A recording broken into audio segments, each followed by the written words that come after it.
Welcome back, traders. So I'm going to finally talk about it. The shortage of rare candies from the level 5 raids and legendary raids.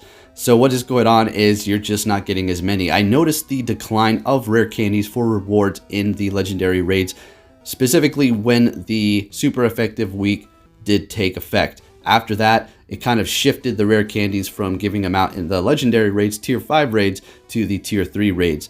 I was getting upwards to 6 to 9 rare candies for those tier 3 raids, as well as that charge TM. I'm going to go ahead and do a little side-by-side comparison from super effective week tier 3 raids and the current legendary raids that we do have now for the rewards. So to the left is going to be the tier 3s, to the right is legendary. So as you can see, it's going to briefly pass. You get 6 rare candies from the tier 3 and 2 rare candies from the legendary raid. I can give you tons of examples, but we're just going to go through 2. One more here, 6 rare candies to the left for the tier 3 and 1 for the legendary. Now that's going to leave the question, which Pokemon are you going to actually want to invest your rare candies into, seeing that they're going to be a lot more rare and harder to get. So if you say get a group of people together, you want to raid the whole day, hit legendary raids and just keep it going, spend a ton of raid passes, what do you think you're going to accumulate for rare candies at the end of that? Hardly anything, as opposed to a couple hundred before. Now you're looking at 1 to 2 rare candies if you even get that. So spending your rare candy on specific Pokemon is going to probably get a little bit harder. You're going to have to be a little bit more picky, not just dump them into whatever. Mewtwo currently is a fantastic choice for sure. Alright, now I'm going to go ahead and go over the Pokemon that I've personally invested quite a bit of rare candies into. So Mewtwo, before it had Psystrike and currently with Psystrike, is going to be a fantastic investment. You really can't go wrong there, honestly.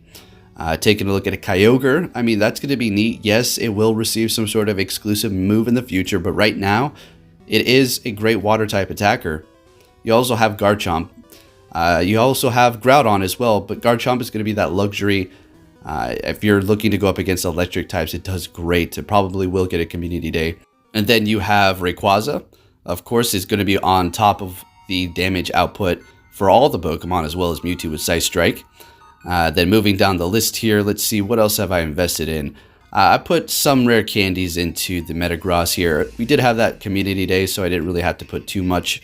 Darkrai is one that I put a bunch into. Seeing that they were a pain to even catch in the first place, as well as trying to max out 2 of those, it was going to take a lot more than the raids that I wanted to accomplish. Tyranitar, I wouldn't really recommend Tyranitar putting in rare candies into that. I mean, you could if you want to. Then you have Giratina. Yes, it was just here a little while ago in the raids, but still, not everybody's able to hit a ton of legendary raids to accumulate the candies to max them out. So that was another option that you could put them into that I personally done. Hydreigon is a luxury. It is going to be outperforming Tyranitar as far as dark type attacks go.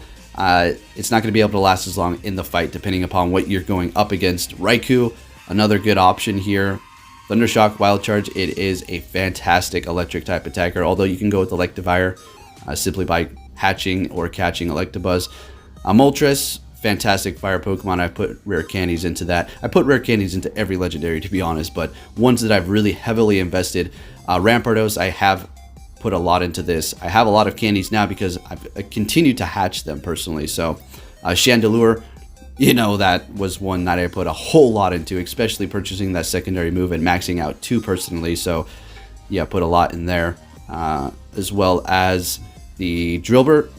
Put a bunch in the Drillburt so I can completely max out my Excadrill. We'll go over that here in just a moment. And then moving down the line, it's really going to depend upon what you have in your biome, what candies you personally need. Roserade's fantastic, the best poison and grass type attacker, but if you're able to catch a bunch of Roselias in your area, then there's no point to invest in it.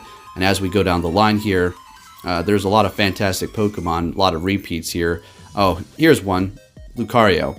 That is a Pokemon that you can put rare candies into. Now, I'm not saying to go out there and rush to start wasting your rare candies or anything like that, but if you are looking to get rid of some bag space and you want to put rare candies into some Pokemon, just giving you a few ideas, this is personally what I put them in.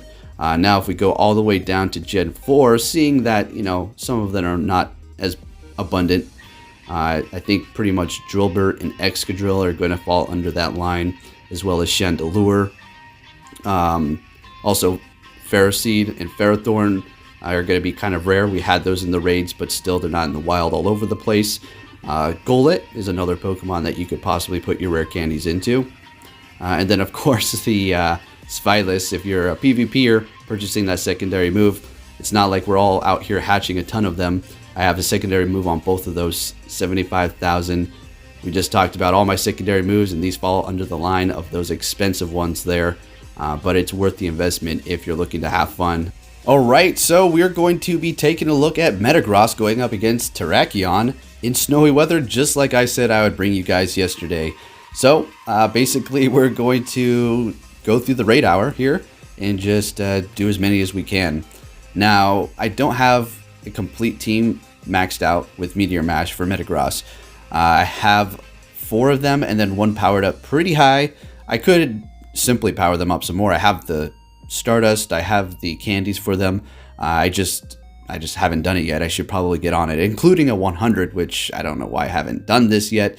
I feel like I just need to hold on to my Stardust. I've been spending quite a bit in the past month powering up things. Well worth it for sure, but you know, I don't want to say I'm stingy with my Stardust, because I'm certainly not.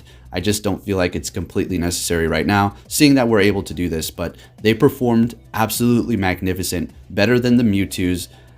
We do have windy weather now. It's really windy outside, but it wasn't here during the raid hour or when we were out raiding, unfortunately. So maybe tomorrow, if we have windy weather, I'll test them out to see how well they do perform, those Mewtwo's with Psy Strike. But in the snowy weather, the Metagross are absolute monsters. Now, in the very end, I do have a Psychic Metagross. It was a Flash Cannon. I maxed it out way before the Community Day was announced or anything like that, right? And I do believe Scarlet Witch does have 4 Meteor Mash Metagross and then 2 Psychics in the back. So that's what we're working with. If we all had completely maxed out Meteor Mashes, it would go a little bit quicker. But as you can see, check out that time. Absolutely insane. So yes, this is a fun raid boss. Is it easy? It is easier for sure, but not anybody's going to be able to just jump in this and do it, because you have all the Pokemon that are required to make this happen. You know, some people still need to power things up. But anyways, go ahead and enjoy this. We're going to be going up against all types here. Yesterday, we did take out the Terrakion with all Metagross without any sort of weather boost. So we have accomplished that, and now we're trying to get in the snowy weather. The Earthquake is going to be, I wouldn't say tricky. It's still going to hurt Metagross, and I do dodge quite a bit during those periods there, as you will see. And then the Rock Slide is going to be your easiest one to go up against. Close Combat is going to hurt. Since it is snowing, it's not going to have that weather boost with that cloudy weather, so that would have been nice if we ran into it. But the Earthquake definitely should be dodged.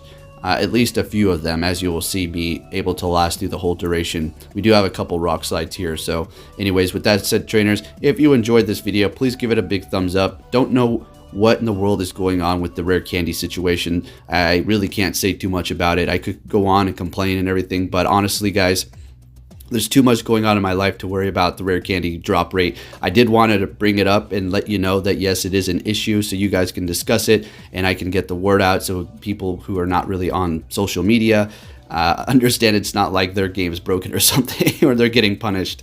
I don't know. Anyways, thank you for watching, trainers. And like I said, if you enjoyed this video, please give it a big thumbs up. Subscribe if you're new.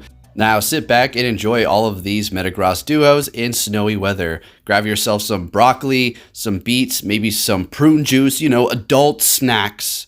We don't want none of that cereal stuff, no fruit snacks. That stuff is not for adults. All right, now that you have your adult snacks, I'll let you guys go. Thank you for watching, and I'll catch you all next time.